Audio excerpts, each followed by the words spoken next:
The South African government has embarked on Operation Phakisa, which includes a plan to achieve quick economic transformation through offshore oil and gas drilling. Oil and gas companies have presented fossil fuels, particularly oil and gas, as a solution to South Africa's economic problems. I sat down with economist and researcher Gillian Hamilton to debunk some of the myths and misrepresentations that these companies use to justify the drilling and then mislead vulnerable communities.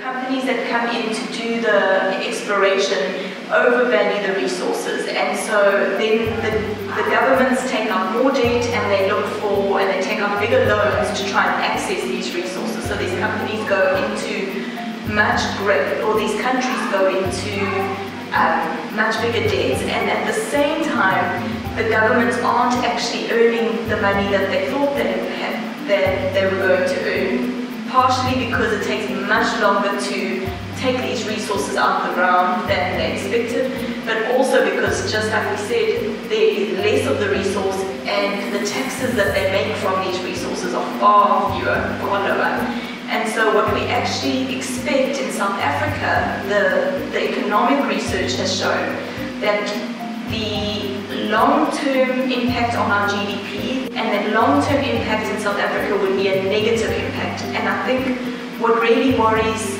us is that the negative impact would be felt very strongly by the fishing community, the fisherfolk and the commercial fishers, as well as the tourism industry.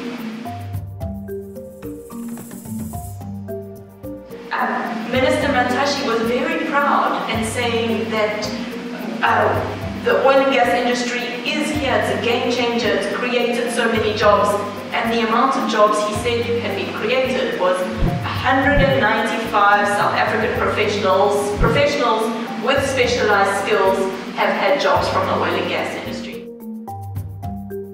As we mentioned earlier, the oil and gas industry needs more specialized skills, and we expect, again, this is what has happened in other places, we expect that they're going to bring those people into South Africa, so they won't even be spending their money here. So they'll come to South Africa, they'll be flown to their boats, or their rigs, they'll work on their rigs, and then they fly home again to whichever part of the world they come from. So they don't spend their money in South Africa. It's really unrealistic of them to come and try and tell us that they're going to create jobs in South Africa.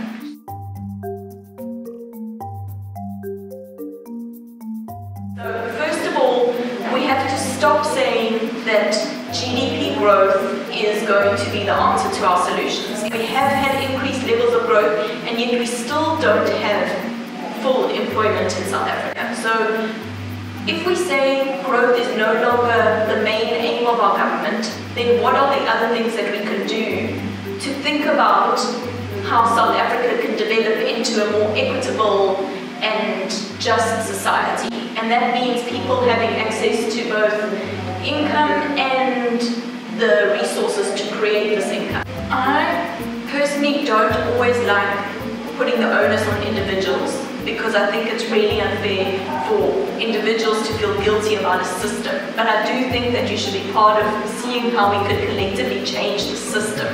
So on a small level, and how do you do that? You participate in your local government. Do not believe that your councillors are doing a good job. You need to hold them accountable, and that is a really big thing. And you need to motivate them and get them involved in saying, actually, we need to do things differently.